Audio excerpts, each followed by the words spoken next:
La valse de Dioniso Aguado tirée de la nouvelle méthode pour guitare leçon 7. C'est un morceau tout en pincé, 3 temps par mesure, et avec une reprise de chaque partie. Donc ça nous fait travailler le pincé, donc si vous avez le moindre souci avec le pincé, travaillez là, celle-là. Elle n'est pas très très dure non plus, puisque c'est pareil, c'est tiré d'une méthode pour guitare, début de la méthode, quoi. Le son 7, c'est pas non plus très compliqué. Le pincé, pour revoir rapidement le mouvement, donc en fait on se place, on se positionne au-dessus des cordes, à peu près 3 doigts ici, au niveau du poignet, entre le poignet et la table de la guitare, voilà, 3 doigts, pour le monter un petit peu, sans qu'il soit trop cassé, donc voilà, 3 c'est pas mal. Ici, pour pincer, en fait, je pose mon doigt sur la corde. Je vais initier mon mouvement en haut du doigt, donc ici, et je vais aller vers la paume de la main. Donc si je joue un index, je pince, et si je prolonge mon mouvement, je vais vers la paume, là. D'accord? Ça, c'est un pincé de l'index. Pincé du majeur, c'est le même délire. Je vais enlever l'index pour qu'on y voit un peu mieux. Ça part de là, et ça va aller vers la paume. Voilà. Donc ça, c'est le pincé du début, index majeur. Le pouce, lui, quand il pince, il va pas vers la paume de la main, mais il va plutôt vers l'index. Il va faire ça. Et remarquez que mes doigts sont toujours proches des cordes. Donc là, j'ai au début l'index sur le sol, le majeur sur le si et le pouce sur le ré.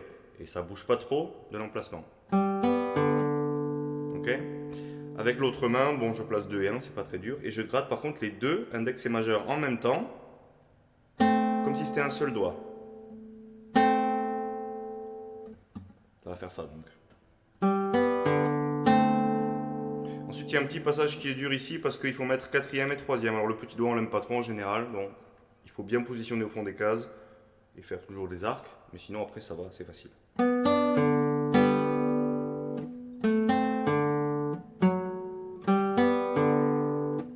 Voilà, même chose sur la ligne 2.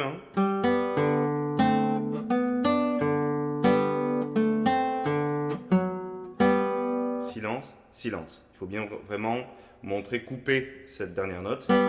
2, 3. Voilà. Deuxième partie. Alors c'est quasiment pareil. À part qu'on a décalé la main sur sol, si et mi. Ensuite on redécale sol et si. Et la basse, elle va être sur le sol. Donc là c'est un truc à la mesure 10. Donc la deuxième partie, deuxième mesure. Ça c'est marrant parce qu'on a comme d'hab. Et par contre la basse elle n'est pas ici, elle est sur le sol. Donc il va falloir monter un peu le pouce. Ça il faut peut-être le travailler un petit peu pour pouvoir passer de ça à ça. Si on regarde bien ma main, ça bouge un peu là. Ensuite normal. Et alors mesure 12, on va avoir ça. Alors ça a l'air de rien, mais c'est un petit peu compliqué parce qu'on a d'abord le petit doigt et le troisième doigt. Ça on l'a déjà fait avant. Ensuite ici sans créer de trou entre les notes, il faut que je place 3 et 2, les cases 3 et 2, avec doigt 2 et 1, et que je gratte pile poil quand j'enlève les autres. Ça fait pas ça si tu veux. Là il y a une coupure. Moi je veux. Et pareil, là on va glisser 2 et 1. Et dès qu'on est arrivé à la case, dès qu'on a fini de glisser, on attaque en même temps. Donc synchronisation des mains ici. Il n'y a aucun trou en fait dans la mélodie. Si jamais j'entends ça, là j'ai exagéré, j'ai mis des trous entre chaque note. C'est pas ça qu'on veut, c'est ça qu'on veut. Lié. Et puis, comme au début. Ce qui est bien aussi, c'est qu'on a une reprise de chaque partie. Donc on peut faire les fameuses nuances classiques fort, faible. La première fois fort, la deuxième fois faible. Je vais le rejouer un coup avec un zoom peut-être sur cette main, la main droite là.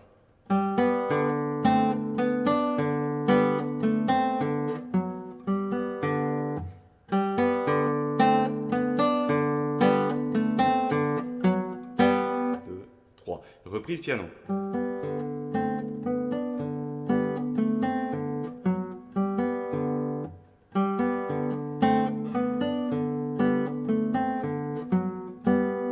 partie fort.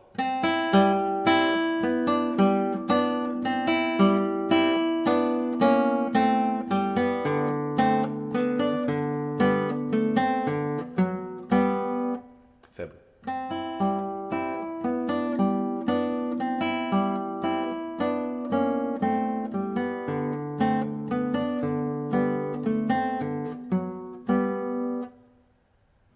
Voilà, c'est à peu près tout pour cette valse.